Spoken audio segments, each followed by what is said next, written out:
Hi guys! Hello Virgo! Welcome dito sa aking channel, Kapalaran 888 Virgo.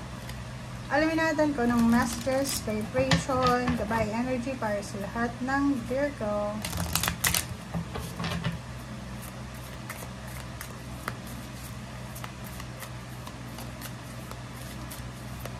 Okay, Virgo.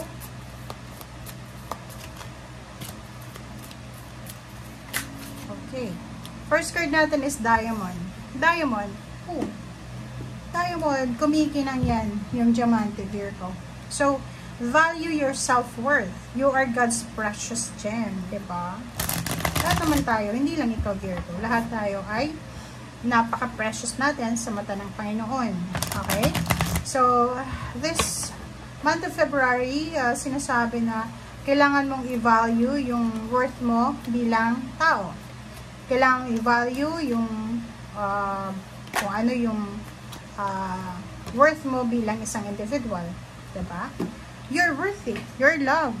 You're protected ng universe, ang ating Panginoon. We have angels and guides na nandyan sa'yo para supportahan ka. So, huwag mong isipan na you are worthless.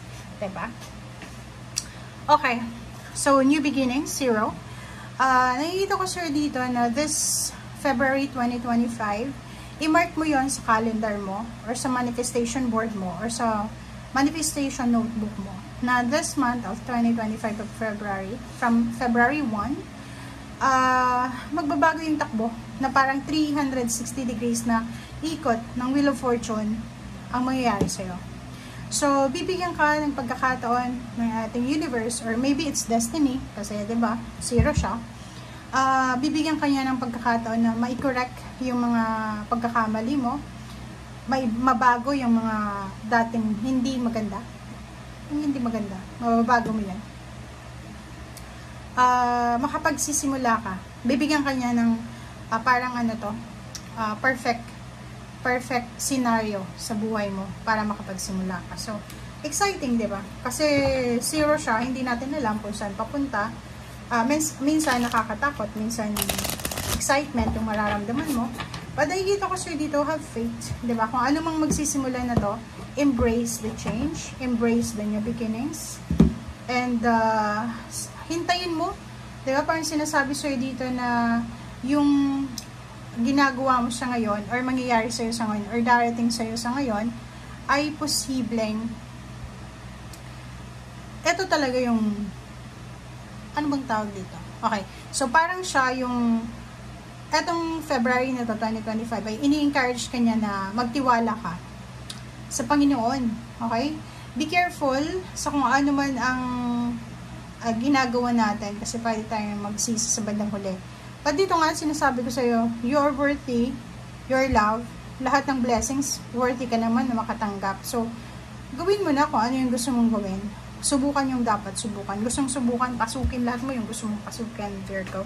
Okay? Sky is the limit. Limitless. Okay? Huwag mong isipin na, hindi ko nakapagtapos ng kolehiyo. Dito lang ako. No.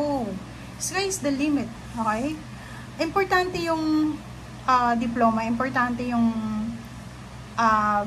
katunayan na meron ka nito. But, kung wala ka naman doon, huwag mong masyadong maliitin yung sarili mo. Kasi meron ka namang mga skills na wala yung mga taong nakapagtapos. So, number 3, the Empress. Nakikita ko sure dito, kung ano mang magsisimula na to sa buhay mo, it will bring you peace, harmony, balance, stability.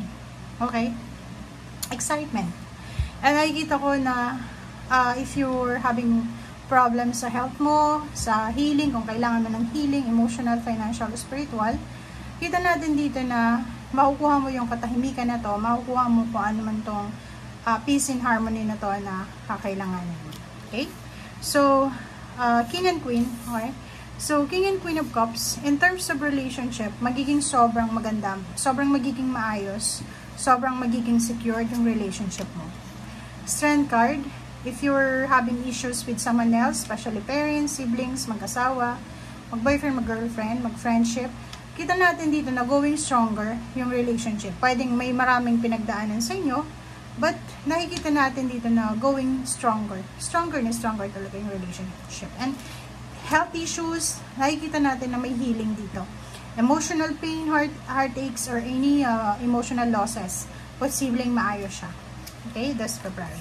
Travel. May iba sa inyo ditong magda-travel, magre-relocate. May iba sa inyo ditong lilipat ng bahay or lilipat ng country. Or meron silang i-give up. It's either i-give up nila yung trabahong ginagawa nila, lilipat sila sa ibang trabaho, or posibleng i-give up nila yung isang relationship na hindi masyadong tahimik, yung relationship na masyadong magulo. And the same with work or career na masyadong toxic, maraming nagsisipsipan, maraming palakasan, parang ganun. So nakikita ko na isa yun sa mga possible mo na i-give up. Kita ko na may pagkakataon ka din para makapag-isip, makapagpahinga, makapag-refresh, parang gano'n.